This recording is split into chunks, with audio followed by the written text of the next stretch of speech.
Chantal Roger Tulé, on terminera avec vous concernant ce premier sujet.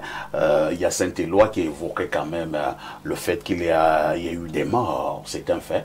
Les gens sont tombés parce que Tiroma leur a demandé de descendre dans les rues. Alors, si à un moment donné, Tiroma ne dit plus rien, pourquoi donc nous sommes morts?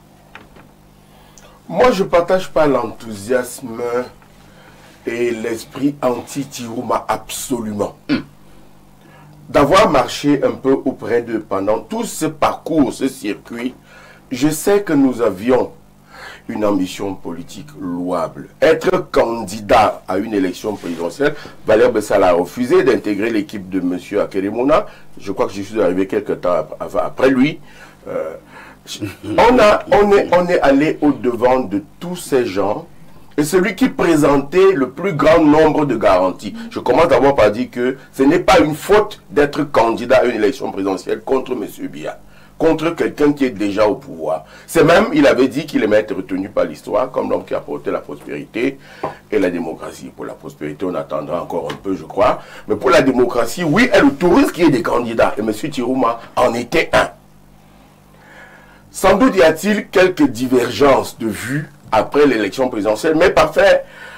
Je reviens toujours sur cette anecdote de la sagesse africaine, que quand un épervier va prendre un poussin et que la mère poule ne dit rien, généralement le coq lui dit d'aller rendre, le père épervier d'aller rendre le poussin, parce qu'il y a un problème.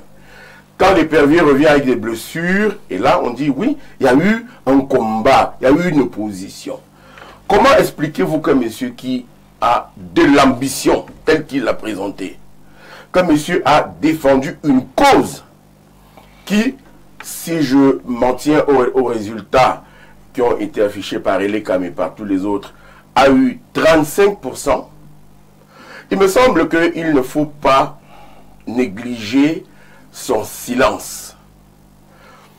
Quand il y a eu la contestation, quand il a demandé que les gens descendent dans la rue et les débordements qui ont suivi, quand on est passé par ces étapes, quand on habite en Afrique, quand on a fait la pratique de la chose politique en Afrique, l'étape suivante, c'est l'étape militaire. Quand la rue n'a pas répondu, la prochaine étape, elle est militaire. Nous espérons que ce ne sera pas le cas. Non, évidemment, non, évidemment. Mais, non, évidemment, mais la contestation, le peuple, la rue, la prochaine étape, c'est l'étape militaire. Moi, je veux rentrer sur les dangers d'une telle étape pour l'unité nationale. Quelqu'un parlait du Grand Nord. Qu'est-ce qui se passerait si le Grand Nord se séparait du Grand Sud? Est-ce que les efforts des pères fondateurs ne seraient pas vains? Un autre parlait de est-ce qu'il va rejoindre le camp auquel il s'est opposé pendant les élections présidentielles?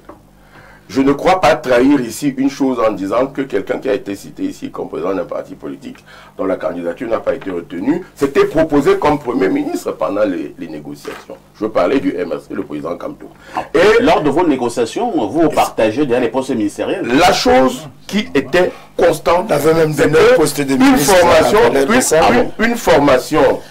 Et Valère n'était pas enclenché dessus. Non, il n'est pas venu avec nous aux négociations, Valère Bessala. Je ne l'ai pas vu souvent. Je l'ai senti chez Akeremouna à Mimboman. Après, je ne l'ai plus senti dans le gotha des différentes négociations que nous avions. J'ai dit que le président Kamto, de façon permanente, était consulté et accepté un peu par le groupe comme l'homme qui organiserait le gouvernement après l'élection présidentielle.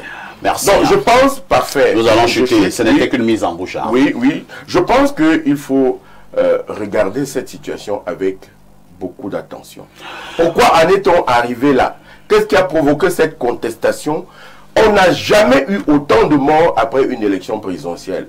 Fut-elle aussi serrée que celle-ci? Celle de 92 n'a pas généré autant de morts. Donc, au lieu de s'acharner sur M. Tiroma, je crois qu'il faut interroger l'histoire. Pourquoi sommes-nous arrivés là? Pourquoi il y a eu des débordements? Pourquoi il y a eu des débordements des deux côtés? Qui a tiré sur qui? Qui a donné l'ordre de tuer des Camerounais? Je pense qu'il faut poser toutes ces questions sans Merci, hein.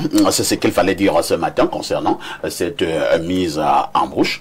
Nous reprenons une autre touche pause.